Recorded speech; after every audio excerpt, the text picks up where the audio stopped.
Hi guys, welcome. Yeah.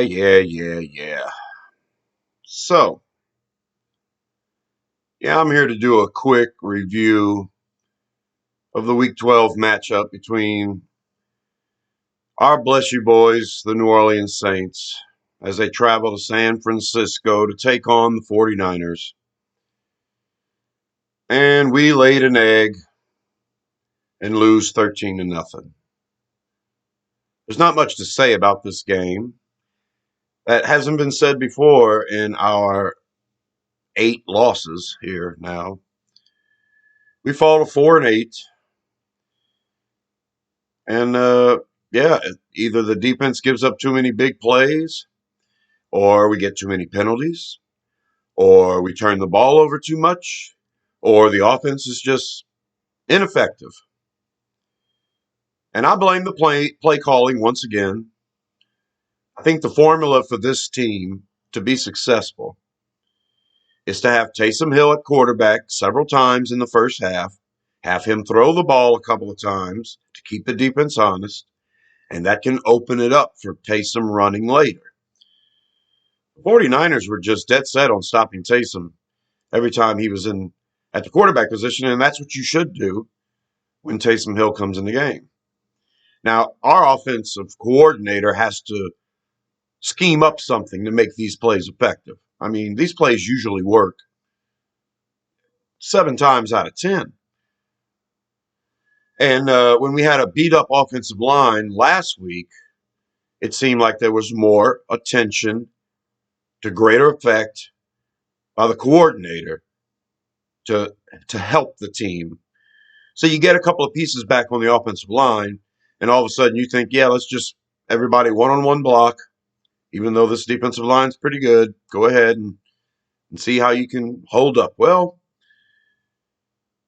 Andy Dalton was under pressure a lot. He was only sacked once, but it seemed like we lost in the trenches. Now on defense, our defensive line wasn't getting enough pressure consistently.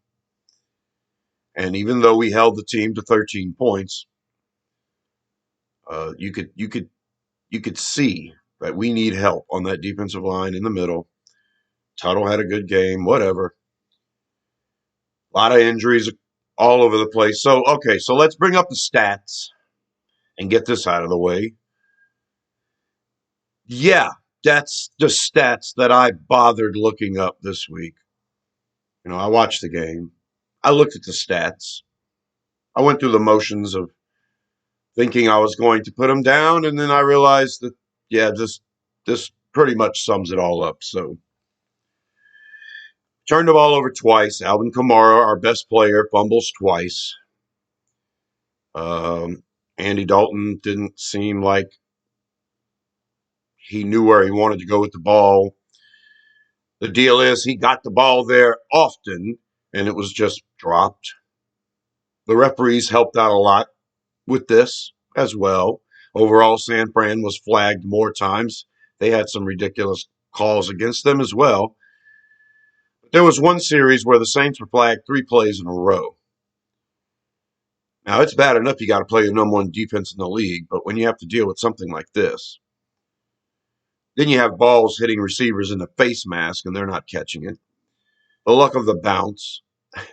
None of that goes the Saints' way. If balls in defenders' hands, yeah, nothing happens. Penalties overturning stuff. A catch that was called a non-catch after everybody saw it was a catch. The only sack we allowed, the Bosa jumped offside. It was clear to everybody in the stadium except for that referee crew. And San Fran's offense looked pretty average. Otherwise, our defense wouldn't have held them to 13 points because our defense hasn't been that great all year.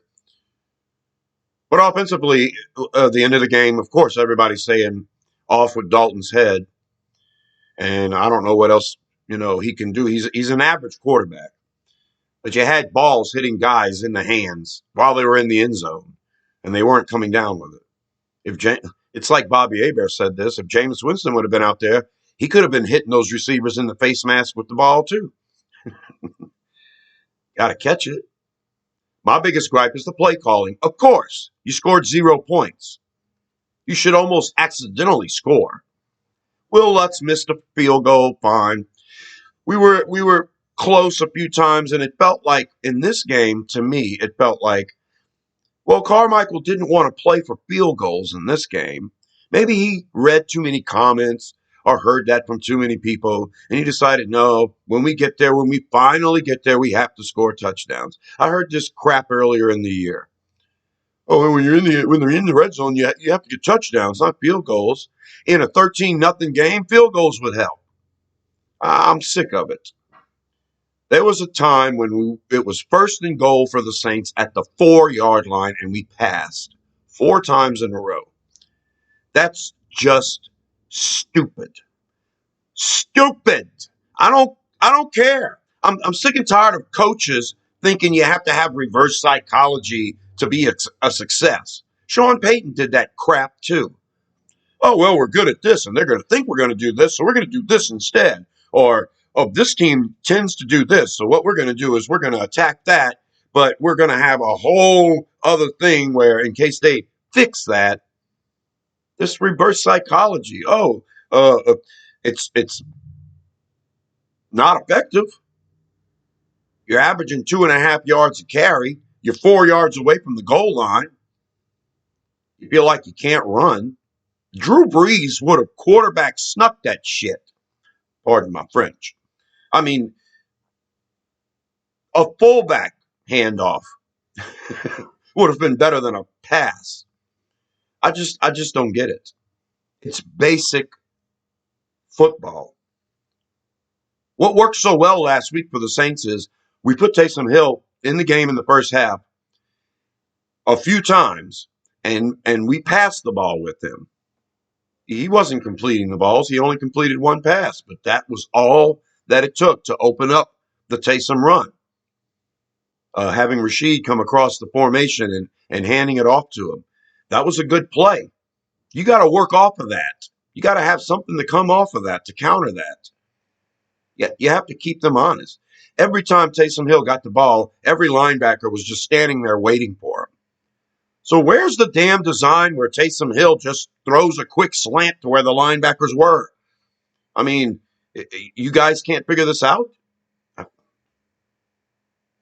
I'm with everybody when I say fire Pete Carmichael. I'm with everybody on that. He's going to go and get his job as a clipboard holder for Sean Payton once Sean Payton gets back in the league.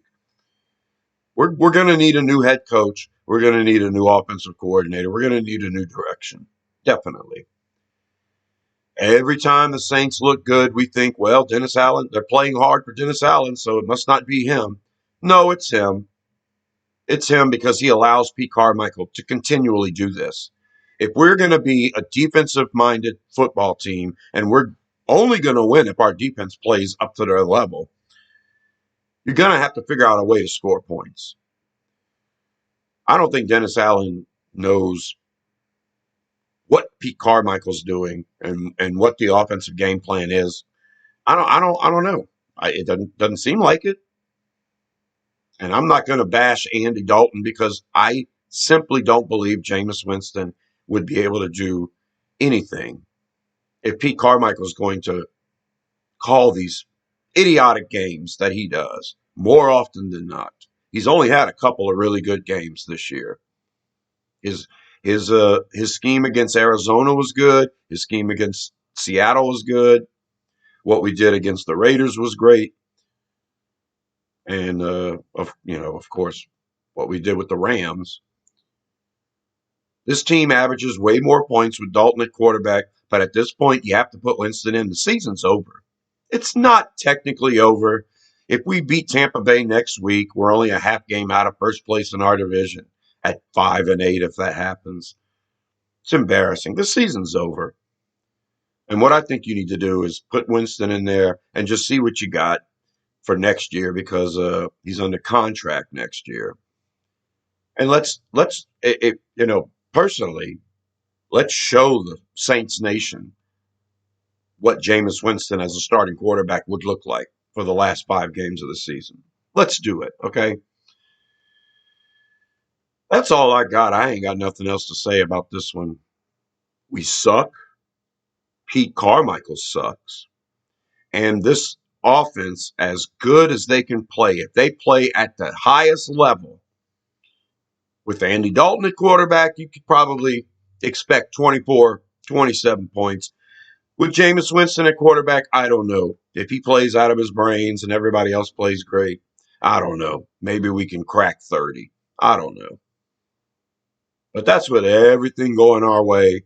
And of course, this season, much like last season, nothing's going our way. So, in closing, please subscribe to Rosenfield 10, as I will put more effort into these videos when I see more effort from the Saints on the field.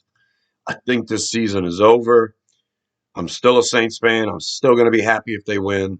I'm still going to watch the games. I think I'm going to be off on Monday. I'll be able to sit down and watch the whole game live with all of the advertising, having to sit there and put up with that junk. And hopefully we have a victory to celebrate. I will be doing a preview of that game later on in the week. 13-0.